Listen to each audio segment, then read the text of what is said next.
Hey there and welcome. You've probably seen the ads, right? Mutual funds sahi hai. But for a lot of us, there's still this nagging feeling, this fear. What if I lose my money? Is this really something for me?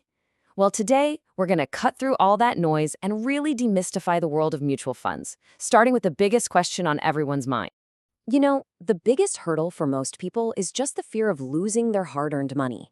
You see it in movies. The stock market is always this place of high drama, big wins, and even bigger crashes. So it's totally natural to be a little hesitant. But is that fear really justified by the facts? Let's take a look at what the data actually tells us. Okay, this is where it gets really interesting. Let's imagine the absolute worst-case scenario. You get some bad advice, you pick a really poor-performing fund. You do everything wrong. The data shows there's a 99% chance that if you just stay invested for about 7 to 8 years, your return will still be higher than a regular fixed deposit. We're talking in the ballpark of 9 to 10%. So the main takeaway here? In the long run, the risk of a major loss is actually incredibly low. But what about the other side of the coin? What's the potential upside? Well, if you pick a good fund, the returns can be as high as 22 to 23% annually. That just blows other options like gold or property out of the water. When you look at it that way, you realize that avoiding mutual funds altogether might be the real risk. So, now that we've hopefully put that fear to rest a little bit, let's get back to basics. What exactly is a mutual fund? There's a huge misconception that it's all about the stock market, but believe me, there is so much more to it than that.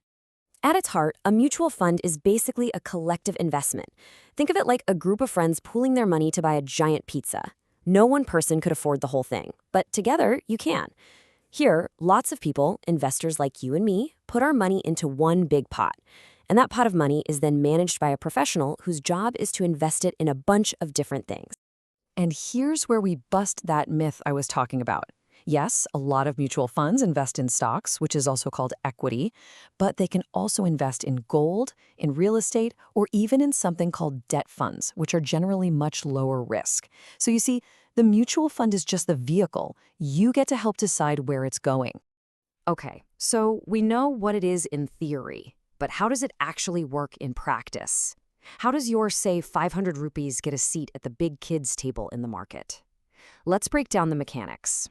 So let's say you want to invest in one of the top companies in the country. Well, a single share of that company might cost over 50,000 rupees. If you only have 500 rupees to invest for the month, well, you're pretty much locked out, right? And that's a huge barrier for most individual investors. But this is the exact problem that mutual funds solve. Here's how it works. First, hundreds of investors like you pool their money.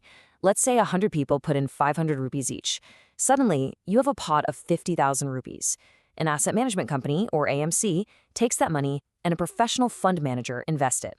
Maybe they buy that one expensive share. So how do you split one share between 100 people? Well, you each get units, which are basically your slice of the ownership. It's a genius way for everyone to own a piece of something really valuable, together. Now, look, no investment is perfect. And to give you the complete picture, we have to look at both sides, the amazing benefits and, yes, the potential drawbacks of mutual funds. This is where you can start to figure out if this is really the right fit for you. All right, on the plus side, you get instant diversification. Your 500 rupees can be spread across dozens of companies, which is way safer than putting it all in one place. You also get a full-time expert managing your money, which is awesome. And it's super convenient. You can set up automatic monthly investments called SIPs and just forget about it.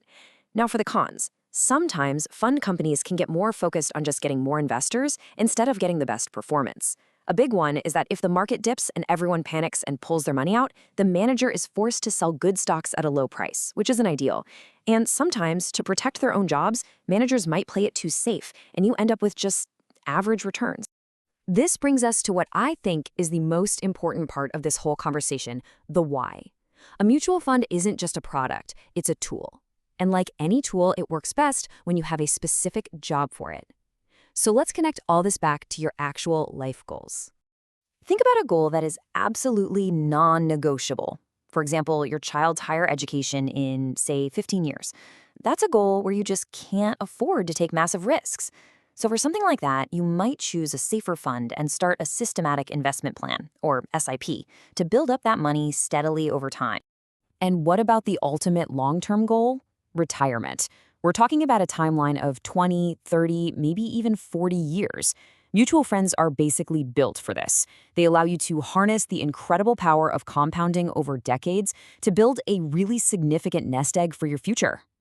But what about a fun goal, like that dream vacation you've always wanted to take? That's a luxury, right? It's not a necessity. If it doesn't quite pan out, your life isn't going to be ruined. So for a goal like this, you could actually choose a higher risk fund. The potential for higher returns might get you that amazing trip, but if it doesn't do so well, maybe you just take a vacation a little closer to home. It's all about matching the risk of the investment to how important a goal is. So you see, understanding mutual funds isn't just about crunching numbers and looking at charts. It's about empowerment. It's about giving yourself the right tools to build the future that you actually want. This isn't the end of a lesson. Think of it as the potential beginning of your own well-planned financial journey. So what's the first goal you'd invest for?